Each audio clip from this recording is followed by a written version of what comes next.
Mattancherry T D സ്കൂളിൽ വെച്ച് നടത്തപ്പെടുന്ന മട്ടാഞ്ചേരി സബ് ജില്ലാ കലോത്സവത്തോടനുബന്ധിച്ച് ലിറ്റിൽ കൈറ്റ്സ് ആരംഭിച്ച ഹാർഡ്വെയർ മ്യൂസിയമാണ് നമ്മളിത് കാണാൻ പോകുന്നത്. നമുക്ക് ഈ ലിറ്റിൽ കൈറ്റ്സ് കുട്ടികളെ പരിചയപ്പെടാം. പേരെന്താണ്? എൻ്റെ പേര് VS ശ്രീനിവാസ്. നമ്മൾ ലിറ്റിൽ കൈറ്റ്സ് എന്ന് പറയുന്നത് നമുക്ക് റോബോട്ടിക്സിനെ കുറിച്ചും കോഡിങ്ങിനെ കുറിച്ചും കമ്പ്യൂട്ടറുകളെ കുറിച്ചും കൂടുതൽ അറിവ് നേടാൻ സഹായിക്കുന്നു. അപ്പോൾ നമ്മൾ ഈ കലോത്സവത്തിന് അവസരം ലഭിച്ചപ്പോൾ നമ്മൾ ഇവിടുത്തെ കമ്പ്യൂട്ടറിൻ്റെ ഭാഗങ്ങൾ പ്രദർശിപ്പിച്ച് കുട്ടികളിലേക്ക് കൂടുതൽ അറിവ് പകരാനായ ഉള്ളൊരു ശ്രമമാണ് ഹാർഡ്വെയർ മ്യൂസിയം. ഹാർഡ്വെയർ മ്യൂസിയത്തിൽ നമ്മൾ കേബിൾ മുതൽ ഔട്ട്പുട്ട്, ഇൻപുട്ട്, എന്നിവ ഉൾപ്പെടുത്തിയ പ്രദർശനമാണ് ഇത്. അടുത്ത ആളെ പരിചയപ്പെടാം. മോൻ്റെ പേരെന്താണ്? പറഞ്ഞു. ഇത് റാസ്ബെറി പൈ ആണ്. അതായത് ഒരു കമ്പ്യൂട്ടറിൻ്റെ CPU-യുടെ ഒരു മിനി വേർഷനാണ് റാസ്ബെറി പൈ. ഇവിടെ നമുക്ക് 2 സർക്യൂട്ട് ബോർഡുകളാണ്. ഇത് മദർ ബോർഡാണ്. ഇത് പഴയ മദർ ബോർഡ്, ഇത് പുതിയ മദർ ബോർഡ്. ഇത് തമ്മിലുള്ള വ്യത്യാസം എന്ന് പറയുന്നത് ഇതിൻ്റെ അകത്തുള്ള വലിയ വലിയ കമ്പോണൻസിൻ്റെ SMD വേർഷൻ, അതായത് ഇത് ബോർഡിൽ നേരിട്ട് ഫിക്സ് ചെയ്യുന്ന ഒരു കമ്പോണൻസ് ആണ് ഇതിൽ ഉപയോഗിക്കുന്നത്.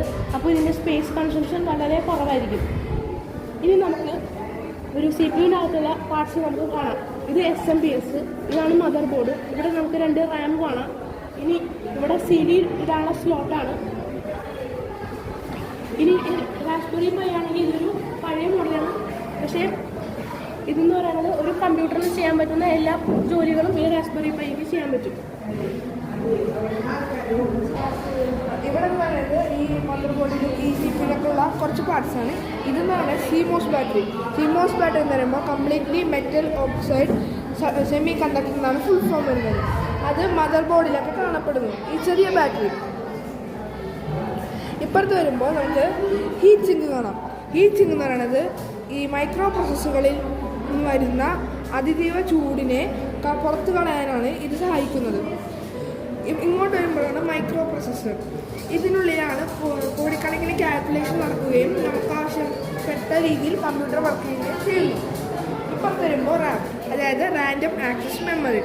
ഇത് കമ്പ്യൂട്ടറിൻ്റെ ഒരു തരം മെമ്മറി കാർഡായിട്ട് പ്രവർത്തിക്കുന്നു. ഇപ്പുറത്ത് വരുന്നത് പ്രൊസസ്സർ ഫാൻ, അതായത് പ്രൊസസ്സറിലൊക്കെ ഘടിപ്പിക്കുന്ന ചെറിയൊരു ഫാനാണ് ഇത്. ഇപ്പുറത്ത് വരുമ്പോൾ SMPS അഥവാ CPU-ലൊക്കെ ഘടിപ്പിക്കുന്ന ഫാനാണ്. ചൂട് കളയാൻ ഇതിനും സഹായിക്കും. ഇതെന്ന് പറയുമ്പോൾ ഗ്രാഫിക്സ് കാർഡ്. നമ്മൾ വീഡിയോ ഗെയിം കളിക്കുമ്പോൾ നന്നായിട്ട് കളിക്കാനായിട്ട് ആ ഗ്രാഫിക്സ് ഒക്കെ നന്നായിട്ട് വരാനായിട്ട് ഈ കാർഡാണ് പ്രവർത്തിക്കുന്നത്. ഇവിടെ വരുമ്പോൾ ഈ പഴയ കാർഡ്, ഇതെന്ന് പറയുമ്പോൾ പഴയ മൊബൈലിൽ ഘടിപ്പിച്ചിരുന്ന നെറ്റ്വർക്ക് കാർഡാണ്. അതായത് മൊബൈലിൽ നെറ്റ്വർക്ക് കണക്ട് ചെയ്യാൻ ഈ കാർഡ് ഉപയോഗിക്കുന്നത്. ഇങ്ങോട്ട് വരുമ്പോൾ നമുക്ക് വിദ്യാർത്ഥികളായിട്ട് ഉണ്ടാക്കിയ ഒരു കിറ്റാണ്. ഇതെന്ന് പറയുമ്പോൾ പലതരം സെൻസറുകളും മോഡ്യൂളുകളും ഉണ്ട്. ഇത് വെച്ച് വിദ്യാർത്ഥികൾക്ക് പുതിയ പുതിയ കണ്ടുപിടുത്തങ്ങളും പ്രൊജക്ഷൻ ചെയ്യാവുന്നതാണ്. മോൻ്റെ പേരെന്താണ്? അഭിനവ്. പറഞ്ഞോളൂ. ഇതാണ് പ്രൊജക്ടർ. ഇതിപ്പോൾ കുറേ സ്കൂളുകളിലൊക്കെ യൂസ് ചെയ്യുന്ന സാധനമാണ്. അതിലെ മെയിൻ സാധനമാണ് ലെൻസ്. ഇത് നമ്മൾ അഡ്ജസ്റ്റ് ചെയ്യുന്നതിലൂടെ ഫോക്കൽ ലെങ്ത് അങ്ങോട്ടും ഇങ്ങോട്ടും നമുക്ക് കൂട്ടാനും കുറക്കാനും പറ്റും. ഇതാണ് ലാമ്പ്. ഈ ലാമ്പിലൂടെയാണ് വെളിച്ചം പുറത്തോട്ട് വരുന്നത്. അതായത് പുറത്ത് വരുമ്പോൾ ഇതൊരു ഹെഡ്ഫോണാണ്, ഇതൊരു വയേർഡ് സ്പീക്കറാണ്. ഈ രണ്ടും വയേർഡാണ്. ഇപ്പോൾ ബ്ലൂടൂത്താണ് കൂടുതലും ഉപയോഗിക്കുന്നത്, പക്ഷേ എന്നാലും സ്റ്റുഡിയോയിലൊക്കെ യൂസ് ചെയ്യുന്നുണ്ട്. ഇത് CRT monitor, cathode ray monitor എന്ന് പറയും. ഇതിപ്പോൾ അത്രയും കാണുന്നില്ല കുറേ സ്ഥലത്തൊക്കെ. അപ്പോൾ പണ്ടത്തെ കാലത്ത് യൂസ് ചെയ്യുന്ന സാധനമാണ്. ഇതാണ് LED മോണിറ്റർ. ഇതാണ് LED മോണിറ്റർ. മോൻ്റെ പേരെന്താണ്? സൂര്യദേവ്. പറഞ്ഞോ. സൂര്യദേവ്. ഇതാണ് മോഡം. ഇത് ഒരു ഇൻ്റർനെറ്റ് ബേസുള്ള സ്ഥാനമാണ്. ഇതിന് തന്നെ വേറൊന്ന് അപ്പുറത്തുണ്ട്. പിന്നെ ഇതാണ് CD ഡ്രൈവ്. CD ഇതിൻ്റെ അകത്തിടാം. പിന്നെ ഇത് ഹാർഡ് ഡിസ്ക്. ഇത് ഇൻഫർമേഷൻ സ്റ്റോർ ചെയ്യാനുള്ള ഒരു സൗകര്യമാണ്. പിന്നെ ഇതാണ് floppy drive and floppy disk. ഇതാണ് അതിൻ്റെ ഡിസ്ക്. ഇതാണ് ഞാൻ നേരത്തെ പറഞ്ഞ വേറൊരു മോഡൽ. ഇതിൽ തന്നെ 2-3 കേബിൾസൊക്കെ വരും വെക്കാൻ തന്നെ. പിന്നെ ഇതാണ് ലാപ്ടോപ്പ് ബാറ്ററി. ഇത് UPS ആണ്. ഇത് അതിൻ്റെ ബാറ്ററി കൂടിയാണ്. മോൻ്റെ പേരെന്താണ്? എൻ്റെ പേര് വിജയകൃഷ്ണ. ഞാൻ ഇന്ന് കാണിക്കാൻ പോകുന്നത് കുറച്ച് കേബിൾസും പിന്നെ CPU-യുടെ പാർട്സാണ്. ഇത് SMPS എന്ന് പറയും. ഇത് സ്വിച്ച് മോഡ് പവർ സപ്ലൈ. ഇത് CPU-യിൽ പവർക്ക് കൊടുക്കാനുള്ള ഒരു പാർട്ടാണ്. പിന്നെ ഇതൊരു റിബൺ കേബിളാണ്. ഇത് നമുക്ക് CPU-യിൽ പല പല പാർട്സിന് ഇതാണ് ഇതിൽ പവർ കൊടുക്കാം. പിന്നെ ഇത് HDMI cable, high division multimedia interface cable. ഇത് നമുക്ക് പ്രൊജക്റ്റിലൊക്കെ യൂസ് ചെയ്യുന്ന ഒരു കേബിളാണ്. പിന്നെ RJ45, അത് നമുക്ക് ഇപ്പോൾ ലാപ്ടോപ്പിൽ ഇൻ്റർനെറ്റ് ഒക്കെ കണക്ട് ചെയ്യാനുള്ള സാധനമാണ്. മോൻ്റെ പേരെന്താണ്? എൻ്റെ പേര് സ്വീകാർ വൈഭവ്. ഇതാണ് UTP cable, unshielded twisted pair cable. ഇതിൽ കുറേ നെറ്റ്വർക്ക് ഓഫ് കണക്ഷൻസ് ഉണ്ട്. ഇതിൽ ഡാറ്റ സേവ് ചെയ്യും. ഇതാണ് പവർ കേബിൾ. ഇത് CPU-യിലാണ് യൂസ് ചെയ്യുന്നത്. ഇത് VGA cable, video graphic array. ഇത് കമ്പ്യൂട്ടറും ലാപ്പുമായിട്ട് കണക്ട് ചെയ്യുന്നു. ഇതാണ് USB മൗസ്. ഈ മൗസാണ് ഇപ്പോൾ ഉപയോഗിക്കുന്നത്. ഇതിനാണ് USB എന്ന് ഉദ്ദേശിക്കുന്നത്. ഇതാണ് PS2 മൗസ്. ഇതാണ് PS2. ഇത് പഴയ ടൈപ്പ് മൗസാണ്. ഇതാണ് PS2 കീബോർഡ്. ഇത് PS2 ആണ്. മോളുടെ പേരെന്താണ്? വിജയലക്ഷ്മി. വിജയലക്ഷ്മി, പറഞ്ഞോളൂ വിജയലക്ഷ്മി. ഇതാണ് ലാൻഡ് ഫോൺ. ഇത് പഴയ കാലത്ത് ഈ കാലത്ത് മൊബൈൽ ഫോൺ യൂസ് ചെയ്യുന്നതിന് മുമ്പ് യൂസ് ചെയ്യാറുള്ള സാധനമാണ്. ഇത് പ്രിൻ്ററാണ്. ഇതിൻ്റെ മിനി വേർഷനാണ് ഇത്. ഈ പ്രിൻ്റർ